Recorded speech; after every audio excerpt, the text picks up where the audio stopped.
सबसे पहले नजर डालते हैं अब तक की बुलेटिन की।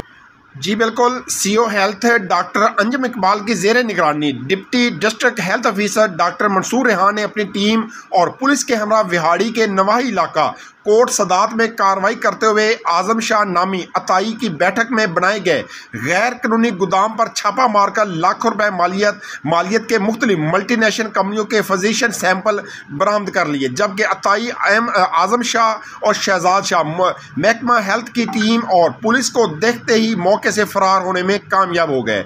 Deputy district health officer doctor Mansoor Rehan ने बताया कि कई सालों से बदनाम जमाना अताई आजम शाह और शहजाद शाह ने कई मुख्तलिफ मल्टीनेशनल कंपनियों के सैंपल्स को गैर कानूनी तौर पर महंगे दामों फरोख्त करने का धंधा शुरू कर रखा था और सरेआम प्रैक्टिस भी करते थे, जिन्हें आज रंगे हाथों पकड़ा गया है। ये अताई न सिर्फ डिस्ट्रिक्ट विहाड़ी बल्कि पंजाब के दीगर शहरों में भी मल्टीनेशनल कंपनियों के फिजिशियन सैंपल महंगे दामों फरोख्त करते थे।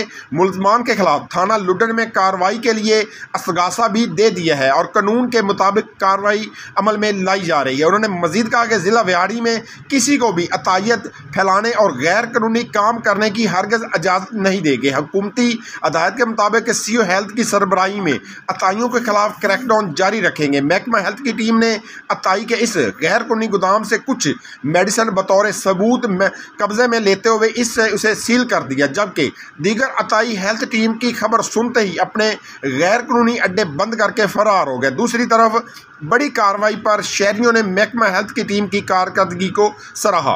कैमरामैन टीम के साथ मोहम्मद शमून नज़ीर, विहाड़ी।